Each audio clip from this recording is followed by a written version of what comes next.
철수 씨, 너무 순진하시네요. 그런 나이에 재혼이라니. 누가 진짜 당신을 사랑할 거라 생각했어요? 그냥 노인정에서 친구나 사귀시지. 철수 씨 같은 노인네들 수십 명 상대해봤지만 솔직히 철수 씨가 제일 쉬웠어요. 역시나 금방 넘어오더라고요. 뭐라고? 안녕하세요. 저는 김철수입니다. 74세의 나이에 모든 것을 잃을 뻔했던 제 이야기를 들려드리려 합니다. 어둠 속의 한 줄기 빛처럼 나타난 그녀. 하지만 그 빛은 결국 저를 더 깊은 심연으로 끌어당기는 함정이었습니다. 매일 밤 위험한 도로 위에서 대리운전을 하며 벌어온 제 피땀 어린 돈. 그것이 한순간에 사라져가는 모습을 지켜본 그 무력감을 어떻게 표현해야 할까요? 제 인생의 모든 것이 송두리째 흔들리는 순간이었습니다. 그날 밤 저는 화장실 약장을 열었습니다. 떨리는 손으로 수면제 병을 집어들었습니다. 뚜껑을 열고 알약을 손바닥에 쏟아부었습니다. 한 웅큼, 아니 두 웅큼, 약을 물과 함께 삼키려는 순간 거울 속 제 모습이 눈에 들어왔습니다. 43년을 함께한 아내의 사진이 거울에 붙어 있었고 그녀는 마치 저를 보며 슬픈 눈으로 고개를 흔드는 것 같았습니다. 이렇게 끝내면 안 돼. 아직 할 일이 남았어. 약을 내려놓고 싶지 않았지만 무언가가 제 손을 붙잡는 느낌이었습니다. 결국 약을 다시 병에 넣고 거실로 나왔습니다. 저를 구한 것은 아내의 사진 한 장이었습니다. 하지만 그 순간의 유혹은 지금도 생생합니다. 밤하늘에 퍼지는 별빛처럼 지금도 가끔 그녀의 미소가 제 기억 속에 반짝입니다. 따뜻했던 그 손길, 귓가에 맴도는 다정한 목소리, 그리고 모든 것이 거짓이었다는 끔찍한 진실.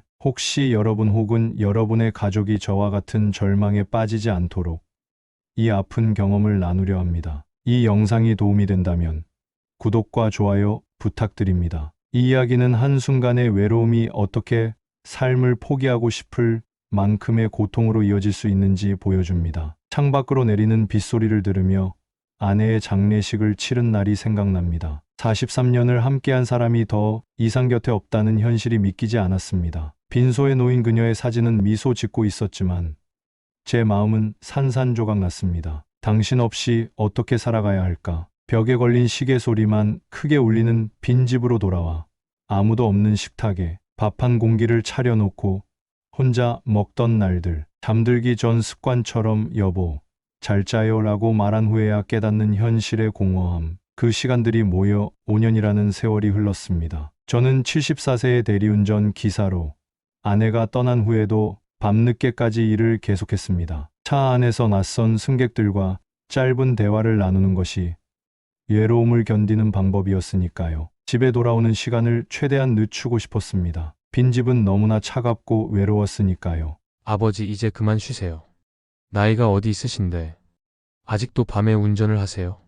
아들 민석이는 늘 걱정했습니다. 하지만 저는 멈출 수 없었습니다. 일이 없으면 아내에 대한 생각으로 가득 차 숨을 쉴 수 없을 것 같았으니까요. 때로는 잠들기 전 약병을 바라보며 이대로 모든 걸 끝내버리면 어떨까 하는 생각이 들기도 했습니다. 하지만 그럴 때마다 아내의 얼굴이 떠올랐고 그녀가 원치 않을 것이라는 생각에 견뎌냈습니다. 가끔은 대리기사 일을 마치고 새벽에 한강변에 차를 세워두고 별을 바라보곤 했습니다. 그 순간만큼은 아내와 다시 연결된 느낌이 들었으니까요. 여보, 나 잘 지내고 있어요. 걱정 마세요. 이렇게 속삭이며 눈물을 훔치던 밤이 얼마나 많았는지 모릅니다. 동창회에 나가는 것도 억지로였습니다. 아내가 살아있을 때는 늘 함께 갔던 모임이었지만 이제는 모두가 짝을 지어 앉은 자리에서 혼자 구석에 앉아 있는 것이 너무 서글펐습니다. 몇 번은 술에 취해 나 좀 죽여줘 라며 울었던 적도 있었습니다. 친구들은 그저 토닥여줄 뿐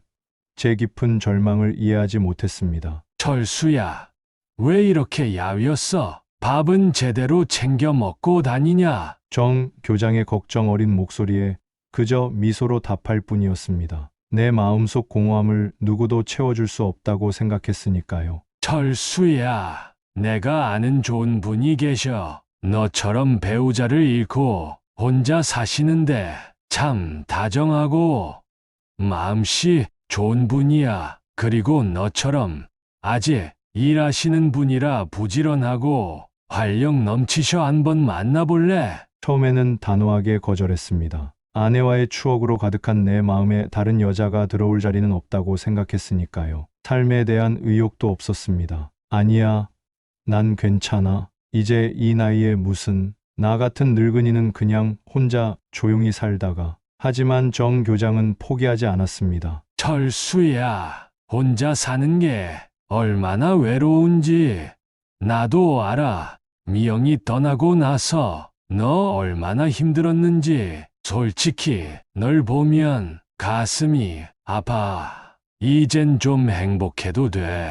그냥 친구로 시작해봐. 누군가와 이야기하고 같이 밥 먹는 것만으로도 위안이 될 거야. 계속 이렇게 살다간 정말 무슨 일이 생길까봐 걱정이야. 그 말에 무언가가 제 마음을 건드렸습니다. 아내가 하늘에서 저를 내려다본다면 이렇게 괴로워하며 삶을 포기하고 싶어하는 모습을 원하지 않을 거라는 생각이 들었습니다. 어쩌면 이것이 마지막 기회일지도 모른다는 생각에 용기를 내어 약속을 잡았습니다. 처음 만남의 날 가슴이 떨렸습니다. 오랜만에 느끼는 감정이었습니다. 면도를 하고 아내가 생전에 사줬던 셔츠를 꺼내 입었습니다. 거울 앞에서 넥타이를 매며 스스로에게 물었습니다. 내가 지금 뭐 하는 거지? 이런 감정을 다시 느껴도 되는 걸까? 그러면서도 내심 설레는 마음을 부정할 수 없었습니다. 43년간 한 여자만 바라보던 남자가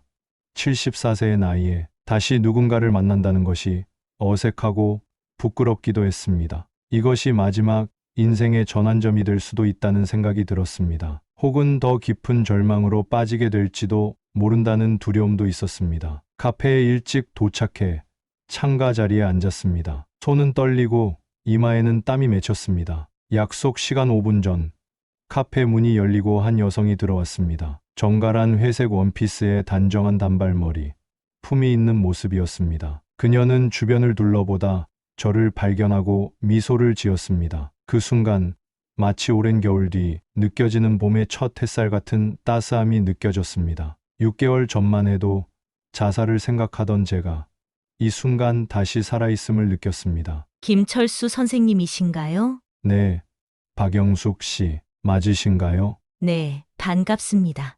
정 교장 선생님께 많이 들었어요. 그녀의 목소리는 부드럽고 정감이 있었습니다. 앉아서 대화를 나누기 시작했는데 어색함도 잠시, 대화는 자연스럽게 이어졌습니다. 영숙 씨는 70세로 10년 전에 남편과 사별했다고 했습니다. 작은 카페를 운영하다가 최근에 정리했고 지금은 취미로 서예를 배우고 있다고 했어요. 자녀는 딸 하나가 캐나다에 살고 있다고 했습니다. 혼자 살다 보니 가끔은 말 한마디 나눌 사람이 그립더라고요. 최근에는 정말 견디기 힘들었어요. 그녀도 저와 비슷한 고통을 겪었다는 사실에 깊이 공감했습니다. 그것이 바로 제가 매일 느끼는 감정이었으니까요. 우리는 서로의 외로움과 일상, 자녀 이야기를 나누었습니다. 그녀가 말할 때마다 얼굴에 잔잔하게 퍼지는 미소, 때로는 깊은 슬픔을 담은 눈빛이 진실되게 느껴졌습니다. 이런 말씀 드려도 괜찮을지 모르겠지만 오늘 정말 즐거웠습니다. 처음 만나는 분인데도 이렇게 마음이 편안한 건 오랜만이네요.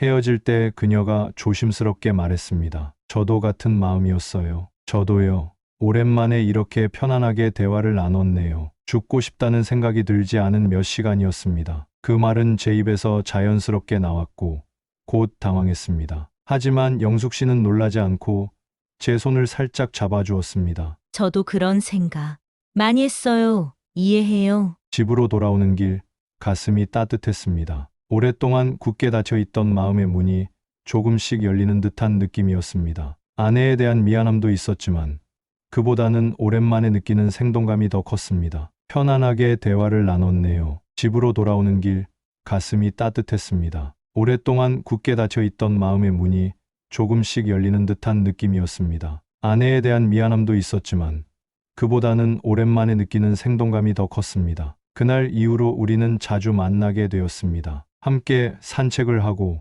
영화를 보고 때로는 그녀가 직접 만든 도시락을 들고 한강변에 앉아 하늘을 바라보기도 했습니다. 영숙 씨는 늘 제 이야기에 귀 기울여 주었고 아내와의 추억을 이야기할 때도 진심으로 공감해 주었습니다. 철수 씨 아내분은 정말 좋은 분이셨네요. 그런 분을 만나셔서 행복하셨겠어요? 그녀의 말에 눈물이 났습니다. 다른 여자와 있으면서 아내 이야기를 하는 게 미안했는데 그녀는 그런 제 마음까지 헤아려 주는 것 같았습니다. 가끔 제가 죽고 싶다고 말했을 때 화내지 않고 이해해 주셔서 고마워요. 누구나 그런 순간이 있어요. 저도 그랬으니까요. 하지만 지금은 살아있어서 다행이라고 생각해요. 철수 씨를 만날 수 있었으니까요. 그녀의 말에 가슴이 따뜻해졌습니다. 그동안 제가 얼마나 외롭고 고통스러웠는지 누군가가 진심으로 이해해 주는 것 같았습니다. 2달 정도 만남이 이어지던 어느 날, 저는 밤 운전을 마치고 귀가했을 때 현관 앞에서 그녀를 발견했습니다. 따뜻한 국물이 담긴 보온병을 들고 기다리고 있었습니다. 이렇게 늦게까지 기다리셨어요? 들어가서 쉬시지. 괜찮아요. 철수 씨가 매일 이렇게 고생하는데 조금이라도 위로가 되고 싶었어요. 오늘은 특별히 제가 좋아하는 호박죽을 가져왔어요. 어머니가 가르쳐 주신 레시피로 만든 거예요. 그 순간 제 마음속에 뭔가가 무너졌습니다. 오랫동안 굳게 지켜왔던 방어벽이 그녀의 따뜻함 앞에 허물어진 것 같았습니다. 감히 사랑이라는 단어를 사용할 용기는 없었지만 분명 무언가 특별한 감정이 피어나고 있었습니다. 그리고 무엇보다 더 이상 죽고 싶다는 생각이 들지 않았습니다. 영숙 씨, 고마워요. 정말 고마워요. 당신이 나타나기 전까지 저는 사실 살고 싶지 않았어요. 그저 그 말밖에 할 수 없었습니다. 그녀는 말없이 저를 껴안았고 그 포옹 속에서 저는 안정감을 느꼈습니다. 마치 폭풍우 속에서 갑자기 발견한 피난처 같았습니다. 그날 밤 오랜만에 편안한 꿈을 꿨습니다. 꿈속에서 아내가 미소 지으며 말했습니다. 여보, 이제 혼자가 아니네요. 다행이에요. 이제 그만 괴로워하고 다시 행복해지세요. 꿈에서 깨어나 얼굴을 만져보니 눈물이 흐르고 있었습니다. 그것은 슬픔의 눈물이 아니라 오랜 시간 얼어붙었던 마음에 봄이 찾아온 것을 알리는 눈물이었습니다. 마치 얼어있던 가슴이 녹아내리는 느낌이었습니다. 이렇게 우리의 관계는 점점 깊어졌습니다. 서로의 집도 방문하게 되었고 영숙 씨는 종종 맛있는 음식을 해주기도 했습니다. 제가 밤 늦게 대리운전을 마치고 돌아오면 집 앞에서 기다리고 있다가 따뜻한 국을 가져다 주는 일이 잦아졌습니다. 영숙 씨, 우리 앞으로 같이 지냈으면 좋겠어요. 당신 덕분에 저는 다시 살고 싶어졌어요. 용기를 내어 그 말을 꺼냈을 때 그녀의 눈에 맺힌 눈물이 제 마음을 더 확신시켰습니다. 그녀도 저와 같은 마음이었던 것 같았습니다. 네, 좋아요. 저도 철수 씨와 함께하고 싶어요. 당신을 만난 후로 저도 다시 살고 싶어졌어요. 그렇게 우리는 혼인신고를 하기로 했습니다. 하지만 민석이는 여전히 반대했어요. 아버지, 너무 서두르시는 거 아니에요? 좀 더 지켜보시는 게 좋지 않을까요? 아버지 상태가 많이 안 좋으셨잖아요. 이런 결정은 민석아, 아버지가 이 나이에 얼마나 더 기다려야 한다고 생각하니? 영숙 씨는 정말 좋은 사람이야. 그리고 나는 영숙 씨를 만난 후로 처음으로 다시 살고 싶다는 생각이 들었어. 그 전까지는 사실 매일 밤 약병만 바라보고 있었단다. 민석이는 그 말을 듣고 잠시 말을 잃었습니다. 그는 제 손을 꼭 잡았습니다. 아버지 그렇게까지 힘드셨는지 몰랐어요. 죄송해요. 내가 미안할 것 없어. 다만 아버지의 선택을 존중해주면 좋겠구나. 결국 아들의 반대에도 불구하고 우리는 혼인신고를 했습니다. 화려한 결혼식 대신 가까운 지인들만 모아 작은 식사 자리를 가졌어요. 민석이도 마지못해 참석했지만 표정은 여전히 밝지 않았습니다. 우리는 제 집에서 함께 살기로 했습니다. 영숙 씨는 자신의 아파트를 월세로 내놓았다고 했어요. 새로운 시작에 대한 기대로 가슴이 부풀었습니다. 집안에 다시 웃음소리가 들리고 부엌에서 음식 냄새가 나고 빈 방에 누군가의 옷이 걸려 있는 것이 얼마나 행복한 일인지 모릅니다. 여보, 이제 밤늦게까지 일하지 마세요. 당신 건강이 걱정돼요. 영숙 씨는 제가 대리운전을 줄이기를 바랐습니다. 저도 이제는 그녀와 더 많은 시간을 보내고 싶었기에 일을 줄이기로 했습니다. 43년 만에 누군가가 저를 여보라고 부르는 그 소리가 얼마나 그리웠는지 모릅니다. 하지만 그때는 몰랐습니다. 이 달콤한 시간이 곧 가장 쓰라린 악몽으로 변할 것이라는 사실을, 내가 다시 죽고 싶다는 생각을 하게 될 거라는 것을. 결혼 후 처음 몇 주는 꿈 같았습니다. 아내와 사별한 후 처음으로 삶이 다시 의미를 찾은 것 같았어요. 영숙 씨는 저를 위해 매일 맛있는 식사를 준비했고 함께 산책하며 하루를 마무리했습니다. 대리운전 일도 조금씩 줄여가며 우리는 더 많은 시간을 함께 보냈습니다. 여보, 오늘은 일찍 들어오세요. 특별한 저녁을 준비할게요. 퇴근길에 듣는 그녀의 다정한 목소리는 제게 큰 위안이 되었습니다. 집으로 돌아가는 발걸음이 가벼워졌고 더 이상 한강변에 차를 세워 홀로 밤하늘을 바라보지 않아도 되었습니다. 오늘 민석이가 전화했어요. 주말에 손주들 데리고 놀러 온대요. 영숙 씨는 제 아들과도 좋은 관계를 유지하려 노력했고 점차 민석이도 그녀를 받아들이기 시작했습니다. 처음에는 의심스러워하던 눈빛도 사라지고 가끔은 저희 집에 손주들을 데리고 놀러 오기도 했어요. 아버지 정말 좋으신 분 만나셨네요. 최근에 많이 밝아지셨어요. 민석이의 말에 가슴이 뿌듯했습니다. 그런 행복한 나날들이 계속되리라 생각했습니다. 그리고 실제로 2달 정도는 정말 꿈 같은 시간이었습니다. 영숙 씨는 제가 밤늦게 대리운전해서 돌아오면 항상 따뜻한 물로 발을 씻게 해주었고 피로를 풀어주기 위해 어깨도 주물러 주었습니다. 주말이면 함께 시장에 가서 장을 보고 저녁에는 TV를 보며 도란도란 이야기를 나누었죠. 그녀가 제 곁에 있다는 것만으로도 충분히 행복했습니다. 여보, 이 나이에 이런 행복을 다시 찾을 수 있을 거라고 생각해 본 적 없었어요. 저도 마찬가지예요.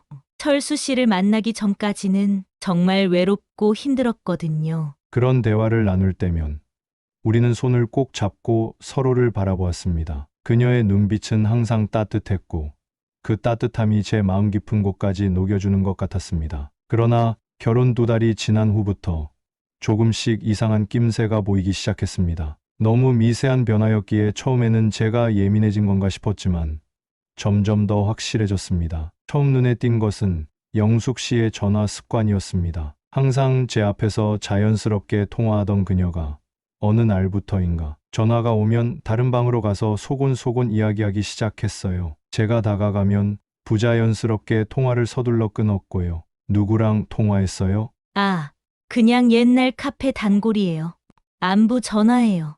그녀의 대답은 항상 비슷했습니다. 의심하고 싶지 않았기에 저는 그저 고개를 끄덕였습니다. 하지만 마음 한구석에는 작은 의문이 생겨나기 시작했어요. 2번째로 변한 것은 그녀의 외출 패턴이었습니다. 결혼 초기에는 항상 어디를 가는지, 누구를 만나는지 자세히 이야기해 주었는데 점점 잠깐 나갔다 올게요 라는 말만 남기고 나가는 일이 많아졌어요. 때로는 2-3시간이 지나도 돌아오지 않았고 전화도 잘 받지 않았습니다. 오래 기다리게 해서 미안해요. 친구를 만났더니 시간 가는 줄 몰랐네요.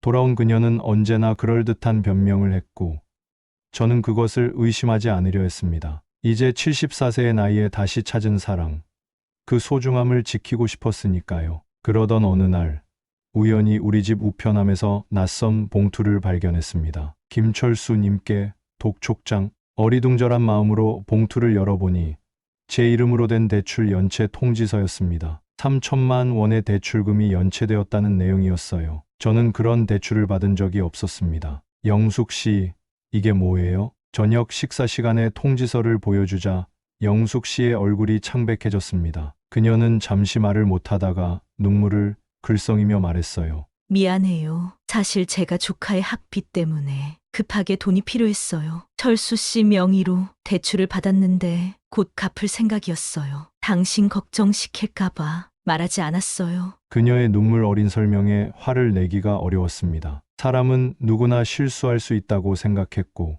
그녀를 믿고 싶었습니다. 괜찮아요. 하지만 앞으로는 먼저 상의해줘요. 우리는 이제 부부잖아요. 그녀는 고개를 끄덕이며 제 손을 꼭 잡았습니다. 그리고 다음 날 그녀는 특별히 맛있는 저녁을 준비하고 제가 좋아하는 막걸리까지 사왔습니다. 그 정성에 금세 의심은 사라졌고 다시 평소처럼 행복한 일상이 이어졌습니다. 하지만 그로부터 2주 후 또 다른 우편물이 도착했습니다. 이번에는 신용카드 청구서였는데 제가 사용한 적 없는 200만 원 상당의 명품 매장 결제 내역이 있었습니다. 영숙 씨, 이 카드 사용한 적 있어요? 아, 그거. 지난번에 제 생일이라서 제가 선물 좀 샀어요. 기억 안 나세요? 철수 씨가 마음에 드는 거 사라고 했잖아요. 흐릿한 기억을 더듬어 보니 그녀의 생일에 원하는 걸 사라고 한 기억은 있었습니다. 하지만 200만 원이나 되는 고가의 물건을 살 거라고는 생각하지 못했습니다. 게다가 그날 그녀가 뭔가를 사왔다는 기억도 없었고요. 그래요? 제가 깜빡했나 보네요. 그렇게 넘어갔지만 마음 한구석에는 의문이 커져갔습니다. 그날 밤 영숙 씨가 잠든 후 조용히 일어나 거실 옷장을 열어보았습니다. 제가 사준 명품이 있는지 확인하고 싶었거든요. 하지만 어떤 새 옷이나 가방도 보이지 않았습니다. 다음 날 아침 슬쩍 물어보았습니다. 그날 산 옷은 어디 있어요?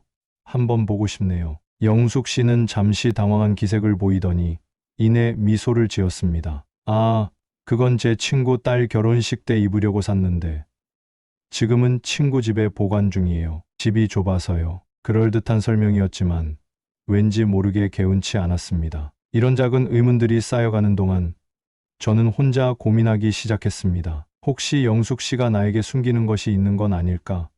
하지만 그 의심을 곧 떨쳐버렸습니다. 그녀를 의심하는 자체가 너무 죄송스러웠으니까요. 결혼 3개월째 더 많은 우편물이 도착하기 시작했습니다. 모두 제 명의로 된 대출이나 신용카드 청구서였어요. 금액도 점점 커져갔고 어떤 것은 제가 모르는 사이에 집문서까지 담보로 잡혀 있었습니다. 영숙 씨, 우리 집문서를 담보로 대출을 받았나요? 저녁 식사 후 물어보자 영숙 씨는 잠시 굳어졌다가 곧 따뜻한 미소를 지으며 대답했습니다. 아, 그건 제 조카가 사업을 시작하는데 투자금이 필요했어요. 아주 좋은 기회라서 우리도 노후에 도움이 될 거라 생각했어요. 철수 씨에게 부담 주기 싫어서 말하지 않았어요. 미안해요. 그녀의 설명을 들으며 저는 깊은 한숨을 내쉬었습니다. 지금까지 쌓인 의문들이 한꺼번에 밀려왔고 더 이상 가볍게 넘길 수 없다는 생각이 들었습니다. 영숙 씨, 나 좀 솔직하게 이야기해도 될까요? 최근에 당신이 많이 변한 것 같아요. 비밀 통화도 많고 설명 없이 외출하는 일도 잦고 대출이나 카드 사용도 계속 나오고 뭔가 숨기는 게 있는 건 아닐까요? 영숙 씨의 표정이 순간 경직되었다가 곧 눈물을 글썽이며 제 손을 잡았습니다. 여보, 어떻게 그런 의심을 나는 당신을 정말 사랑해요. 그저 당신 걱정시키기 싫어서 말 못한 것뿐이에요. 내가 지금까지 당신을 얼마나 소중히 여겼는지, 얼마나 행복했는지 그걸 모르세요? 그녀의 눈물에 제 마음이 흔들렸습니다. 맞아요. 그녀는 지금까지 날 정말 소중히 대해주었습니다. 내가 너무 의심이 많은 건가? 74세 노인의 의처증이라도 생긴 걸까? 미안해요. 내가 이상한 생각을 했네요. 그날 밤 영숙 씨는 평소보다 더 다정했습니다. 제 어깨를 오래 주물러주고 평소보다 더 따뜻한 말들을 많이 해주었어요. 그런 그녀를 의심했다는 생각에 죄책감이 들었고 더 이상 그런 생각을 하지 않으리라 다짐했습니다. 하지만 운명은 다른 방향으로 흘러가고 있었습니다. 다음 날 은행에서 전화가 왔습니다. 제 통장에서 갑자기 큰 금액이 인출되었는데 확인차 연락한다는 내용이었습니다. 5천만 원 인출. 맞으세요? 뭐라고요? 전 그런 적 없는데요. 급히 은행으로 달려가 보니 정말 제 통장에서 5천만 원이 인출되어 있었습니다. 은행 직원은 영숙 씨가 제 통장과 도장을 가지고 와서 인출해 갔다고 말했습니다. 이건 말이 안 돼. 영숙 씨가 그럴 리가 없어. 하지만 은행의 CCTV 영상은 명백했습니다. 영숙 씨가 제 통장과 도장을 가지고 와서 돈을 인출해 간 것이었습니다. 심장이 터질 것 같았습니다. 집으로 달려가는 동안 온갖 생각이 머릿속을 스쳐 지나갔습니다. 혹시 오해가 있는 건 아닐까? 무슨 긴급한 일이 있었나? 집에 도착했을 때 현관문이 약간 열려 있었습니다. 안으로 들어서자마자 이상한 느낌이 들었습니다. 집 안이 너무 조용했고 영숙 씨의 물건들이 보이지 않았습니다. 영숙 씨! 영숙 씨! 아무도 대답하지 않았습니다. 방을 확인해 보니 영숙 씨의 옷장이 텅 비어 있었고 그녀의 모든 물건이 사라져 있었습니다. 그 자리에는 짧은 메모만 남겨져 있었어요. 미안해요. 더 이상 함께할 수 없어요. 연락하지 마세요.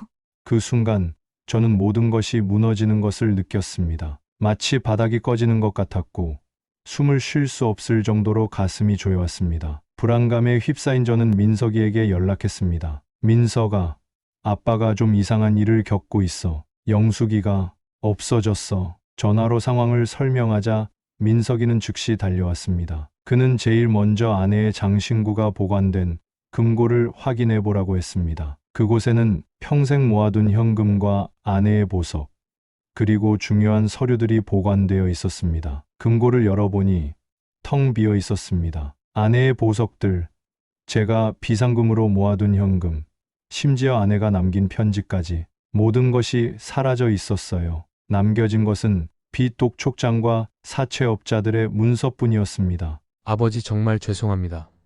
제가 더 일찍 알아챘어야 했는데. 아들의 얼굴에는 죄책감이 가득했습니다. 그동안 아버지의 결정을 존중한다며 지켜보기만 했던 것이 후회되는 모양이었습니다. 민석이는 바로 경찰에 신고하자고 했지만 저는 망설였습니다. 아직도 영숙이 무슨 사정이 있어서 그런 것이라고, 곧 돌아올 것이라고 믿고 싶었습니다. 그날 밤 영숙의 핸드폰으로 전화를 걸었습니다. 몇 번을 시도했지만 꺼져 있었습니다. 마지막 희망을 걸고 문자를 보냈습니다. 영숙 씨, 무슨 일이 있는지 모르겠지만 제발 연락해줘요. 당신을 기다리고 있어요. 다음 날 아침 핸드폰이 울렸습니다. 낯선 번호였지만 영숙 씨일 거라는 희망에 서둘러 전화를 받았습니다. 여보세요? 영숙 씨예요? 아, 철수 씨.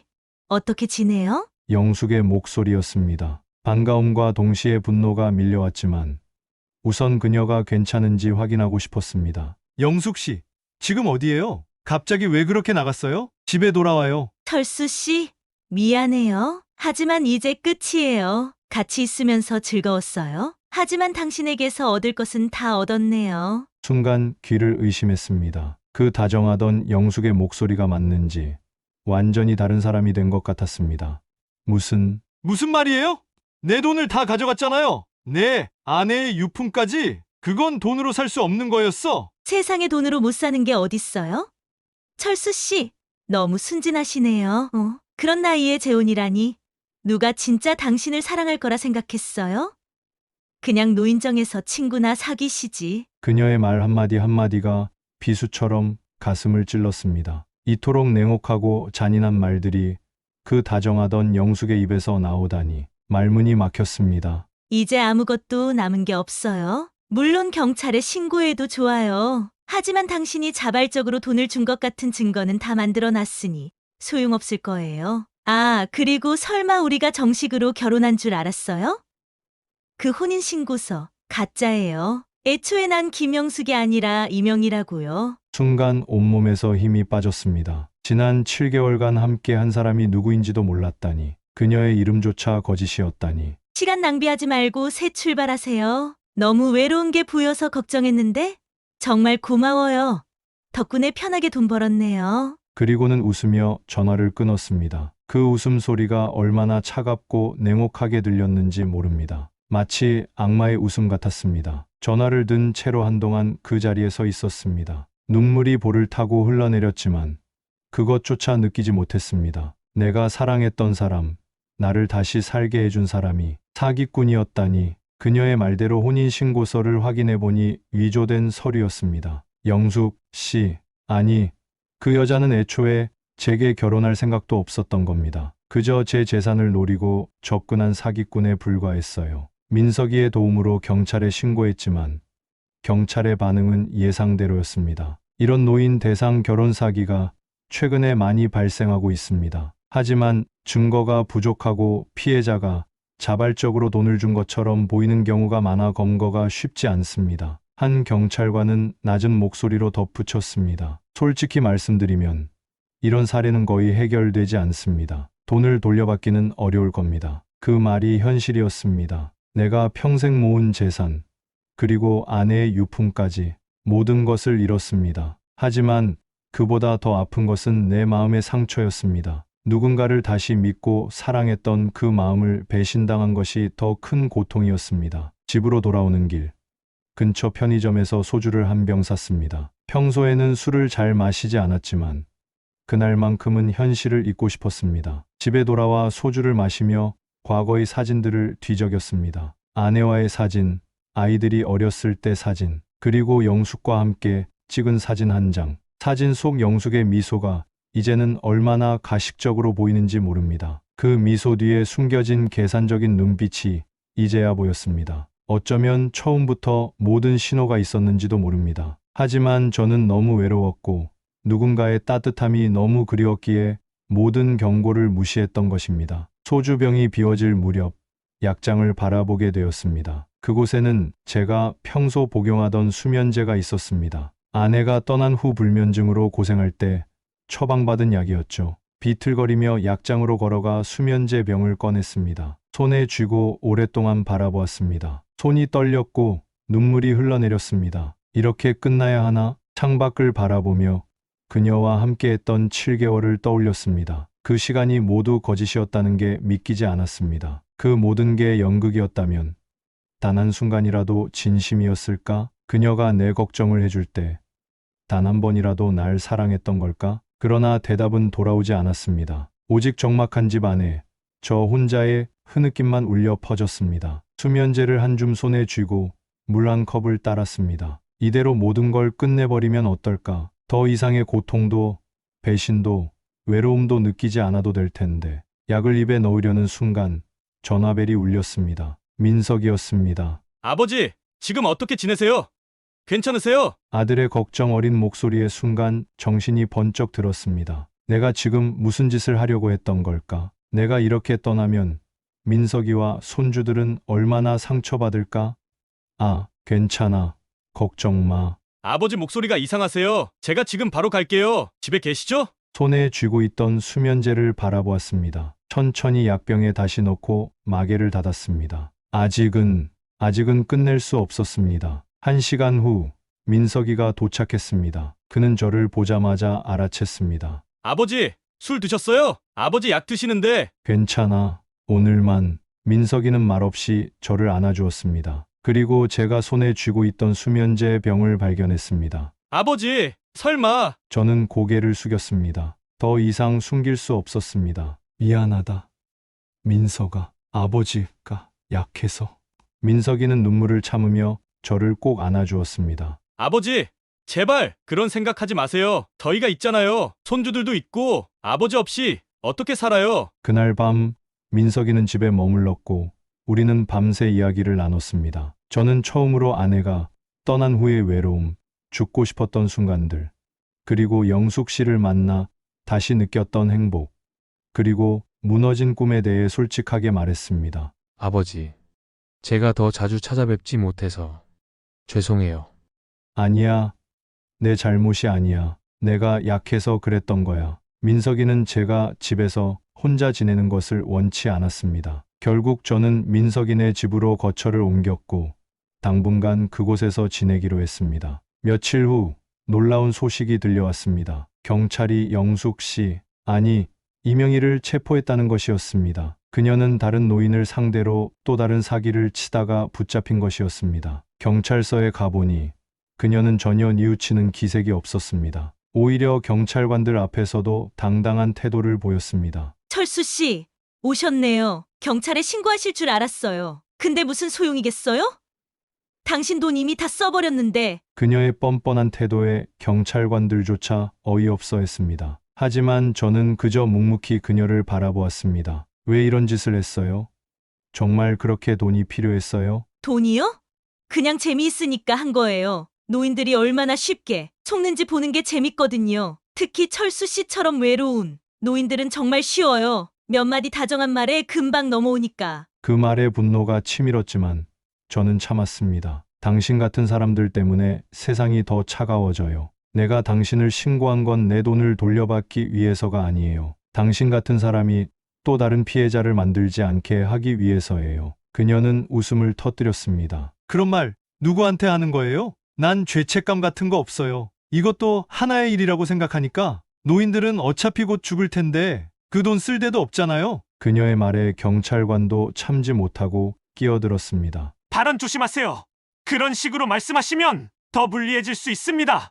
그녀는 어깨를 으쓱하며 말했습니다. 그래도 돈은 이미 다 썼으니 어쩔 수 없네요. 철수 씨, 재미있었어요. 다음 생에 다시 만나요. 그 말을 마지막으로 그녀는 경찰에게 끌려갔습니다. 그녀의 뒷모습을 바라보며 저는 그저 허탈했습니다. 어떻게 이런 사람이 있을 수 있는지, 그리고 어떻게 내가 그런 사람을 진심으로 사랑했다고 믿을 수 있었는지. 경찰에 따르면 그녀는 전국을 돌아다니며 최소 10명 이상의 노인들을 속였다고 합니다. 특히 배우자를 잃고 외로움에 시달리는 노인들을 노렸으며 대부분 남성이었지만 여성 피해자도 있었다고 합니다. 총 피해액은 20억 원이 넘는 것으로 추정된다고 했습니다. 그 사실을 알게 되자 저는 어찌 보면 다행이라는 생각까지 들었습니다. 적어도 제 피해로 그녀의 범행이 멈추었으니까요. 하지만 잃어버린 3억 원과 아내의 유품들은 돌아오지 않았습니다. 특히 아내가 남긴 마지막 편지는 돈으로 살 수 없는 소중한 것이었습니다. 그 충격으로 저는 며칠 동안 알아누웠고 결국 병원에 입원하게 되었습니다. 스트레스성 심장 질환입니다. 당분간 안정을 취하셔야 합니다. 병실 창문 너머로 단풍이 지고 있었습니다. 가을이 깊어가는 모습이 마치 제 인생과 닮아 있는 것 같았습니다. 한때는 푸르렀던 잎이 이제는 붉게 물들어 떨어지고 있었으니까요. 입원 기간 동안 많은 생각을 했습니다. 왜 그렇게 쉽게 속았는지, 왜 주변의 경고를 무시했는지, 그리고 앞으로 어떻게 살아가야 할지, 그리고 결론을 내렸습니다. 저는 그녀에게 속았지만 제가 느꼈던 감정은 진짜였습니다. 그것만은 거짓이 아니었습니다. 사랑의 능력을 아직 잃지 않았다는 것. 그것이 제가 얻은 유일한 위안이었습니다. 퇴원하기 전날 의사가 물었습니다. 이제 많이 좋아지셨네요. 혹시 퇴원 후 계획이 있으신가요? 저는 잠시 생각하다가 대답했습니다. 아들 집에 잠시 머물다가 다시 제 집으로 돌아갈 겁니다. 그리고 대리운전을 다시 시작할까 해요. 대리운전이요? 건강이 완전히 회복되지 않으셨는데.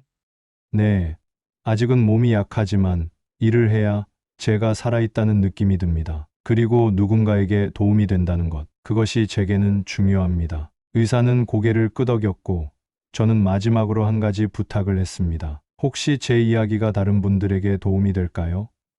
저처럼 외로움에 속는 사람들이 없었으면 좋겠습니다. 그렇게 저는 제 경험을 영상으로 기록하기로 했습니다. 이것이 바로 여러분이 지금 보고 계신 이야기입니다. 늦은 사랑이라고 무조건 순수하고 아름다운 건 아닙니다. 때로는 더욱 조심해야 합니다. 외로움이 깊을수록 누군가의 따뜻함에 쉽게 넘어가게 됩니다. 이제 저는 74세 노인으로 한때는 죽고 싶을 만큼 괴로웠지만 지금은 하루하루를 감사하게 살아가고 있습니다. 영숙 씨로 인한 상처는 여전히 남아있지만 그 경험이 저를 더 강하게 만들었다고 생각합니다. 만약 여러분 주변에 저처럼 외로움에 시달리는 노인이 계시다면 가끔 손을 잡아주세요. 진심 어린 관심이 때로는 목숨을 구할 수도 있으니까요. 그리고 노년의 사랑을 꿈꾸시는 분들께 드리고 싶은 말이 있습니다. 사랑은 나이가 들어도 아름답습니다. 하지만 서두르지 마세요. 진정한 마음을 알아보는 시간이 필요합니다. 지금 이 순간에도